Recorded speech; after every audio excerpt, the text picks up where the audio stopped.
Welcome to the Green Living Chat podcast brought to you by Ecoamet Solutions in Ghana. I'm your host, David. This is a bonus episode of my conversation with Katrin Pütz, who is the CEO of B Energies. Previously on our conversation on another episode, Katrin tells us all we need to know about B Energies and the operations within developing economies, about the magic of biogas, which is a sustainable alternative cooking energy to replace traditional burning fuels. In this bonus episode, Katrin tells us a little more details about how she runs her business models without aid and why is it important for Africans and also people within developing economies should stop and say no to aid. This is an important message and I wish that you could share this episode with someone who really needs to hear this. Let's get into this episode.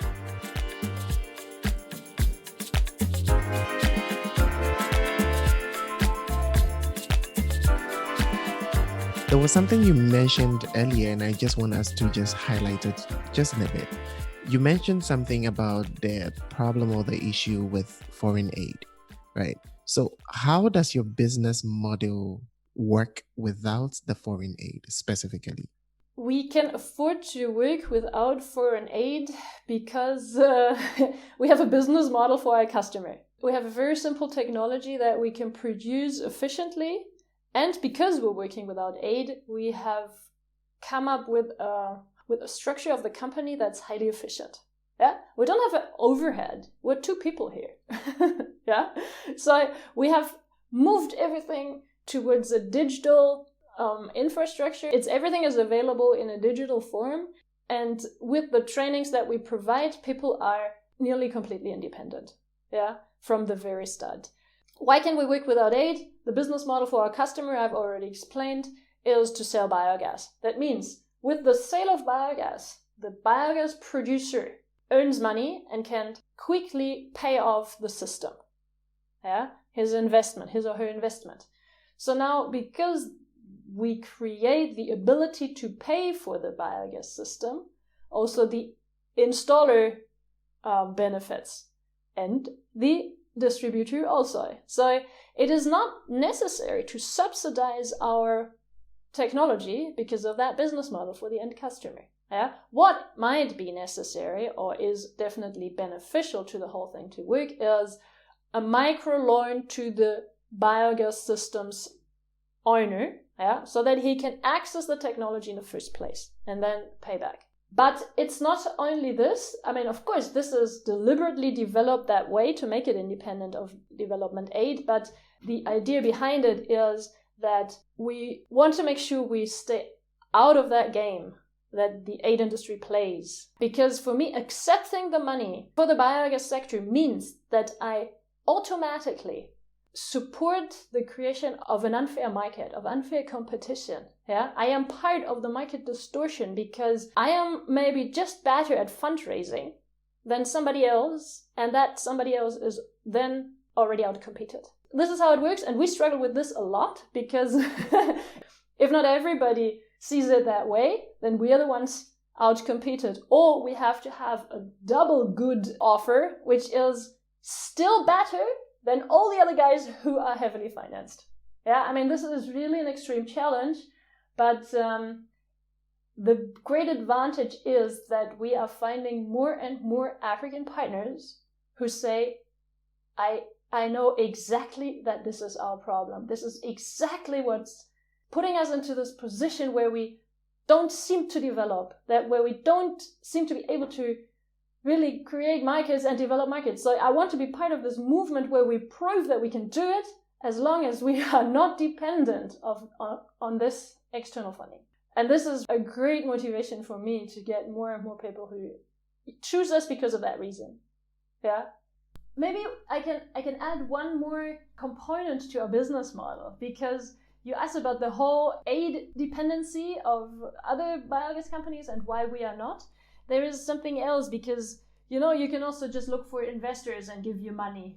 I mean, there are different opportunities to access money for setting up a company, right? We've organically grown. I grew B-Energy, with the income we generated from selling the technology, we grew the company.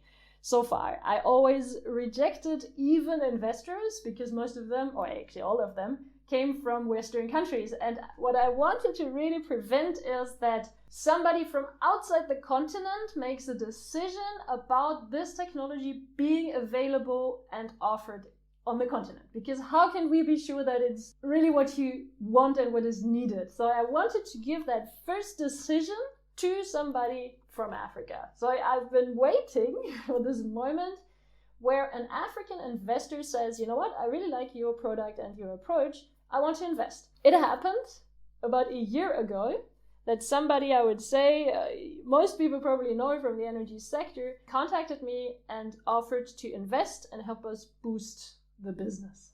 And it's NJ Ayuk, the founder of Centurion Law Group and the chairman of the African Energy Chamber, and his team, who have decided to invest in B-Energy. And let me tell you, it's not about the money that's really giving us such a boost, but it's the trust and the connection to somebody who's so successful in the energy sector, and also the confirmation that our business model is something that's appreciated by somebody to even put money into it. Yeah, from the continent. I can find people who give me millions, but it's just money that means nothing. But this here is a network of people that is opening up for us, and it's big honor, I have to say. Yeah, and I just want to again just emphasis on this responsibility that I wish to create in people locally. You know, it's something that goes by all the time, and it's something we never really thought about.